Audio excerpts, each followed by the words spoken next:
नमस्कार दोस्तों। आज हम बात करने वाले हैं एक ऐसे सत्य की जो युगों युगों से चला आ रहा है। एक ऐसे जीवन दर्शन की जो समय से परे हैं, जिसे हम सनातन धर्म कहते हैं। जब भी सनातन धर्म का नाम आता है तो लोगों के मन में कई प्रश्न उठते हैं। क्या सनातन धर्म सिर्फ एक रिलीजन है या फिर जीने का तरीका? क्या सनातन धर्म पुराना हो चुका है या आज के मॉडर्न युग में भी उतना ही रेलेवेंट है जितना हजारों साल पहले था? आज इस पूरी कहानी में हम इन सभी सवालों के जवाब ढूंढेंगे, बिना रुके, बिना किसी ब्रेक के, एक लगातार यात्रा के रूप में, ताकि आप सिर्फ सुने नहीं बल्कि अपने अंदर महसूस भी करें। सनातन शब्द का अर्थ होता है जो शाश्वत है, जो कभी शुरू नहीं हुआ और कभी खत्म नहीं होगा। और धर्म का मतलब होता है वो नियम, वो मर्यादा, वो कर्तव्य जो इस पूरी सृष्टि को चलाता है। इस प्रकार सनातन धर्म का अर्थ हुआ वो शाश्वत नियम जो सृष्टि के साथ साथ चल रहा है। जब न कोई धर्म का नाम था, न कोई ग्रंथ, न कोई पहचान, तब भी सूर्य उगता था, नदियां बहती थीं, जीव जीवन जीते थे और एक नियम सबको जोड़कर रखता था। यही सनातन धर्म है। कहानी शुरू होती है उन प्राचीन ऋषियों से जो जंगलों में तपस्या करते थे। उन्होंने भगवान को बाहर नहीं, अंदर खोजा। उन्होंने ईश्वर को मूर्ति से पहले अनुभव में जाना। उनके लिए पेड़ पौधे, पशु पक्षी, नदी पर्वत सब पूजनीय थे, क्योंकि सब में वही एक चेतना व्याप्त थी। इस चेतना को ब्राह्मण कहा गया। और जब मानव ने अपने मन के शोर को शांत करके अपने हृदय में झांक कर देखा तो उसे वही चेतना अपने अंदर भी मिली, जिसे आत्मा कहा गया। यहीं से एक महावाक्य जन्म लेता है, अहम ब्रह्मस्मि, अर्थात मैं ही ब्राह्मण हूं। इसका अर्थ अहंकार नहीं बल्कि एकता का बोध है। जब इंसान ये समझ लेता है कि मैं और तुम अलग नहीं हैं, तब हिंसा अपने आप मिट जाती है, तब लालच अपने आप गिर जाता है, तब करुणा स्वयं ही उत्पन्न हो जाती है। इसीलिए सनातन धर्म अहिंसा पर आधारित है। लेकिन अहिंसा कमजोरी नहीं बल्कि सबसे बड़ी शक्ति है। सनातन धर्म कर्म के सिद्धांत पर चलने वाला धर्म है। यहाँ कहा गया है, तुम जो करोगे वही तुम बनोगे। हर सोच, हर शब्द, हर कर्म तुम्हारी भविष्य की रेखा खींच रहा है। जैसे खेती में बीज बोया जाता है और समय आने पर फल मिलता है, वैसे ही जीवन में भी हर कर्म अपना फल देता है, बिना किसी पक्षपात के, बिना किसी दंड के। ये प्रकृति का नियम है। इसी से जुड़ा है पुनर्जन्म का सिद्धांत। जब आत्मा अमर है तो शरीर के छूट जाने पर भी यात्रा खत्म नहीं होती, जब तक आत्मा अपने कर्मों का ज्ञान पाकर बंधन से मुक्त नहीं हो जाती। और इस मुक्ति को ही मोक्ष कहा गया है। मोक्ष का मतलब स्वर्ग जाना नहीं बल्कि अपने असली स्वरूप को पहचान लेना। सनातन धर्म के 4 पुरुषार्थ बताए गए हैं: धर्म, अर्थ, काम और मोक्ष। धर्म मतलब जीवन में सत्य और कर्तव्य के साथ जीना। अर्थ मतलब जीवन के लिए आवश्यक समृद्धि और संसाधन। काम मतलब प्रेम, इच्छा और आनंद को मर्यादा में रहकर जीना। और मोक्ष मतलब आंतरिक आजादी। सनातन धर्म किसी एक रास्ते को सही नहीं मानता। यहाँ भक्ति का मार्ग है, जहाँ भगवान को प्रेम के रूप में पाया जाता है। यहाँ ज्ञान का मार्ग है, जहाँ विवेक और बोध से सत्य को जाना जाता है। यहाँ कर्म का मार्ग है, जहाँ निष्काम कर्म के जरिए जीवन को पवित्र बनाया जाता है।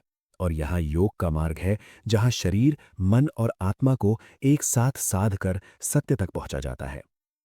सनातन धर्म के ग्रंथ भी इसी विविधता को दर्शाते हैं।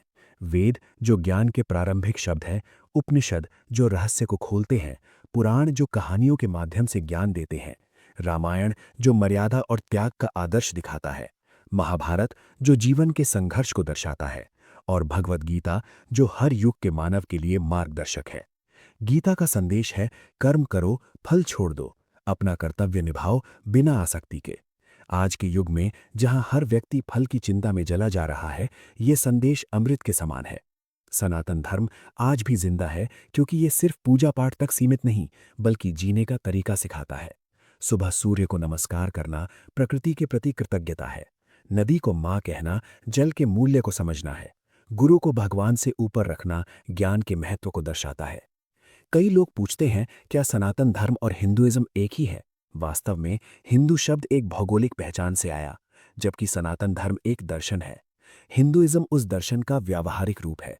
इसीलिए दुनिया के कई लोग जो हिंदू नहीं हैं, फिर भी योग, ध्यान और कर्म के सिद्धांत को अपना रहे हैं। बिना जाने ही वो सनातन धर्म को जी रहे हैं।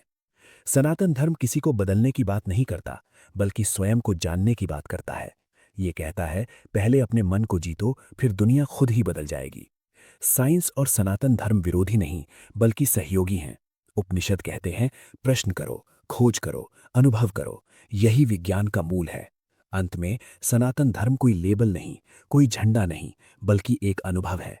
जब तक मानव अपने अस्तित्व पर प्रश्न करता रहेगा, तब तक सनातन धर्म उसके साथ चलेगा, बिना थके, बिना रुके।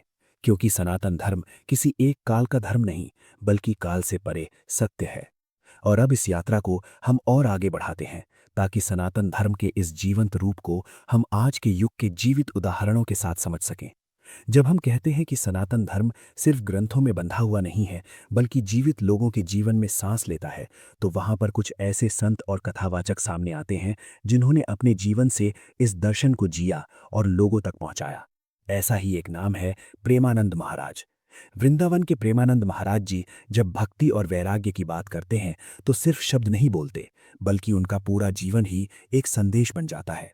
उनकी कथाओं में न तो किसी धर्म से लड़ने का भाव होता है, न ही किसी को छोटा दिखाने का भाव होता है। वो केवल इतना कहते हैं, भगवान को पाना है तो अपने मन को साफ करो, अपने अहंकार को छोड़ो और प्रेम को अपना धर्म बनाओ। ये बात सीधे सनातन धर्म के हृदय से निकलती है, क्योंकि सनातन धर्म का मूल ही प्रेम और करुणा है। प्रेमानंद महाराज जी के जीवन को देखें तो पता चलता है कि कैसे त्याग और भक्ति से इंसान अपने जीवन को एक साधना बना सकता है। उन्होंने संसार को छोड़कर भगवान को चुना, लेकिन लोगों से नाता नहीं तोड़ा, बल्कि और गहरा कर दिया।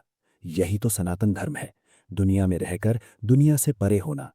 इसी तरह आज के युग में एक और नाम बहुत चर्चा में है, बागेश्वर धाम के पंडित धीरेन्द्र कृष्ण शास्त्री, जिन्हें लोग बागेश्वर बाबा के नाम से जानते हैं। उनके कथा वचनों में आपको एक अलग ही ऊर्जा महसूस होती है।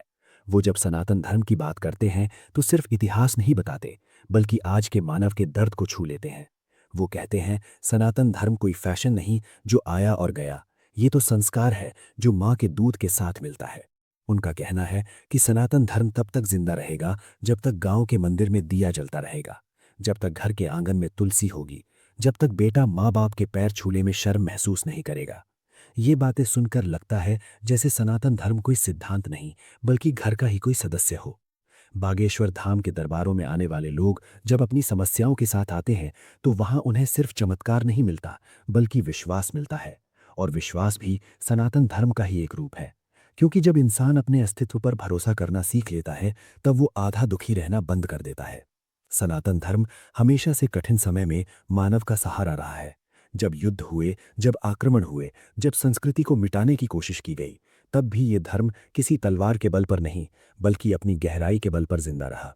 क्योंकि जो धर्म सिर्फ डर से चलता हो वो खत्म हो जाता है, लेकिन जो धर्म अनुभव से चलता हो वो अमर हो जाता है। सनातन धर्म ने कभी नहीं कहा कि सिर्फ मेरी ही बात सच है, बल्कि ये कहा कि सत्य एक है, रास्ते अनेक हैं। इसीलिए यहाँ देवता भी अनेक हैं, पूजा के तरीके भी अनेक हैं, भाषा भी अनेक है, लेकिन लक्ष्य एक ही है, आत्मा का विकास। जब आज का युवा पूछता है कि मुझे इस धर्म से क्या मिलेगा, तो सनातन धर्म जवाब देता है, तुम्हें पहचान मिलेगी, तुम्हें संतुलन मिलेगा, तुम्हें वो शांति मिलेगी जो बाहर की चीजों से नहीं मिलती।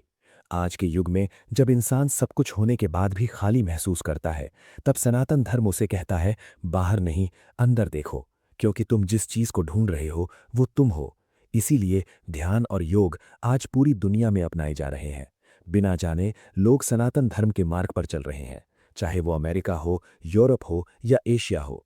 जब कोई सुबह उठकर सांस पर ध्यान करता है, जब कोई अपने मन को शांत करने की कोशिश करता है, जब कोई अपने कर्म को सुधारने का प्रयास करता है, तो वो सनातन धर्म ही जी रहा होता है, बिना किसी लेबल के। सनातन धर्म कहते हैं जीवन एक यज्ञ है और हम सब उसके यजमान हैं। हर दिन हम अपने कर्मों की आहुति देते हैं।